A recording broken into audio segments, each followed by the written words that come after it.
చేప పిల్లల సైజు ప్రకారంగా కానీ అన్ని రకాలుగా బాగుండాలి, అన్ని చెరువులు వేయాలని చెప్పినారు.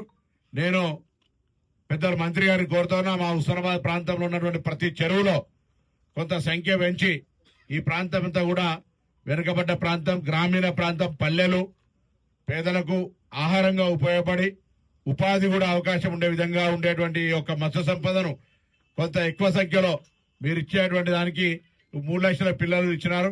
ఇంకో 20% కలిపి 3,60,000 ఇచ్చే విధంగా అన్నిటికీ 20% ఎన్హాన్స్మెంట్ ఇవ్వని సందర్భంగా ప్రేమపూర్వకంగా విజ్ఞప్తి చేస్తా ఉన్నాం. అదేవిధంగా మొత్తం హుస్నాబాద్ సంబంధించిన దాంట్లో ఎల్లమ్మ చెరువు పెద్దది, శనివారం చెరువు పెద్దది, ఇట్లా మండలంలో 1-2 చెరువులు ఉన్నాయి.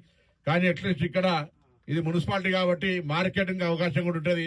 ఇందులో రొయ్యలు కూడా వేసేటువంటి కార్యక్రమం తీసుకోవాలని సందర్భంగా నేను కోరుతా ఉన్నాను. తప్పకుండా రొయ్యలు కూడా పెరుగుతాయి.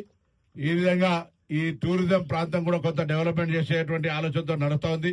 18 కోట్ల రూపాయలతో కాబట్టి ప్రాంత ప్రజలు కూడా టూరిజంకి వచ్చినప్పుడు కూడా ఫిష్ కొనుక్కునే విధంగా మనం ఆ ఫిష్ మార్కెట్ ను తప్పకుండా నిర్మించినట్టయితే రాంగా పోంగా చేపలు కొనుక్కొని పోవచ్చు అనేటువంటి మాటను తెలియజేస్తూ మరొకసారి బలహీన వర్గాలకు సంబంధించినటువంటి కుల వృత్తులను కాపాడే అంశం లోపల ఈ ప్రభుత్వం కట్టుబడి ఉంది.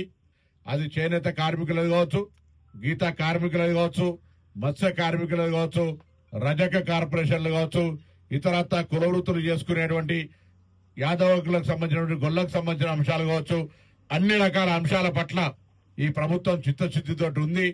వారి సంక్షేమానికి కృషి చేస్తామనే మాట ఒక బలహీన వర్గాల శాఖ మంత్రి మరొకసారి మీ అందరికీ తెలియజేస్తూ ఈరోజు హుస్నాబాద్ సంబంధించి మనం చాలా కాలంగా ఉన్నటువంటి నిన్ననే అక్కన్నపేట ముందు 10 కిలోమీటర్లు, దాని తర్వాత మరొక ఫేజ్ లోపల ఒక 4 లైన్ రోడ్డు, దాన్ని కూడా 58 కోట్ల రూపాయలతో తెచ్చుకున్నాం.